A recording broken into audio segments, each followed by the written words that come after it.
नमस्कार मैत्रिणींनो, आज आपण गव्हाच्या पिठामध्ये बटाटा टाकलेला आहे, उकडून खिसून, हिरवी मिरची, लसण, अद्रक आणि कोथिंबीर, ओवा हे सगळं मिक्स केलेले मी ह्या पिठामध्ये आणि थोडंसं तेल टाकलेलं आहे. फक्त गव्हाचं पीठ घेतलेले. आता बघू शकता आपण याचे पराठे करू. खूप छान पराठा होतो याचा. आपण आज पराठा बघणार आहोत.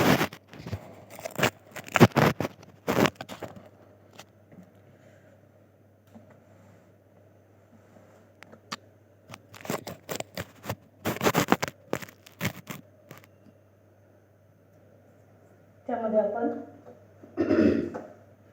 जिरे टाकलेले आहे, ओवा पण टाकलेले आहे. असं खूप छान आणि लुसलुशीत असा पराठा होतो.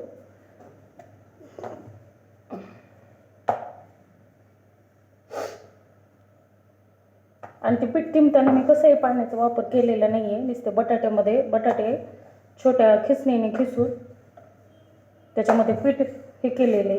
जर आपण पाण्याचा वापर केलेला नाही, कारण बटाट्यामध्ये मीठ टाकल्यानंतर त्याला पाणी सुटतं. खूप छान होतो असे मुलांच्या डब्यामध्ये देण्यासाठी. खूप छान पराठा होतो हा.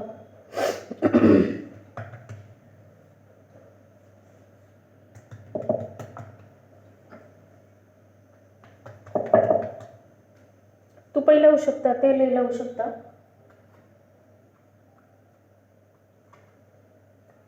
तूप लावल्यानंतर खूप छान टेस्ट येते, त्याची चव छान लागते.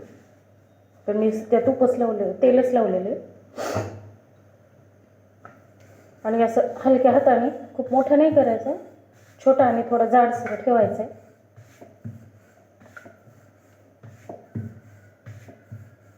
दह्याबरोबर आणि चटणी बरोबर पण हा खायला खूप छान लागतो. आता आपण हा भाजूया.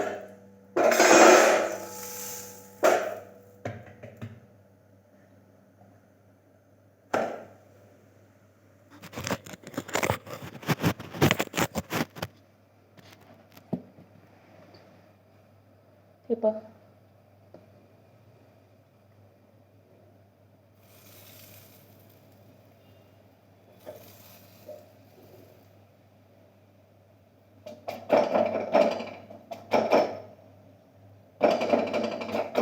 बटाटे टाकल्यानंतर असा लुसलुशीतपणा येतो त्याला. आणि हिरव्या मिरचीची पेस्ट ते टाकल्यामुळे चव पण छान येते.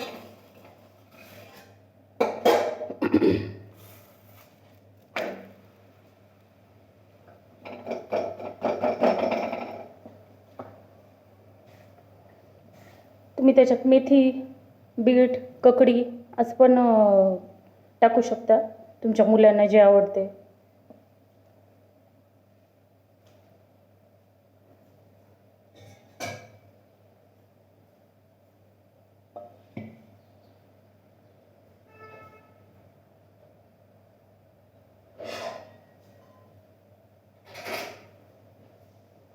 त्यामध्ये कडकडीत असं तेलाचं पण मोहन घातलेले. गार तेल पण वापरू शकता, गरम तेल पण वापरू शकता. हे बघा किती छान असा टम्म फुगतो.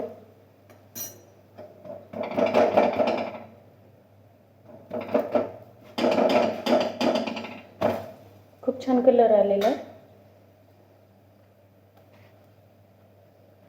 बघू शकता आपण.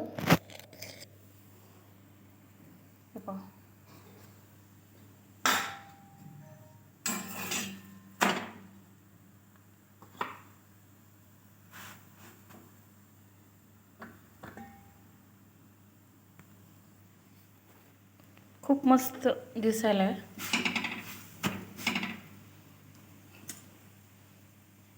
आता मी इथं थोडंसं दही घेणार आहे. दह्याबरोबर खूप छान लागतो.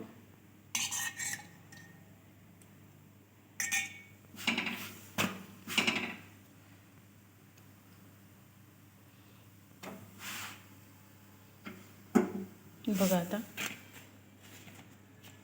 किती सुंदर दिसते हे. खायची उत्सुकता झालेली आहे मला पण. बघा, करू शकता आपण. सबस्क्राईब करा चॅनलला आवडलं तर.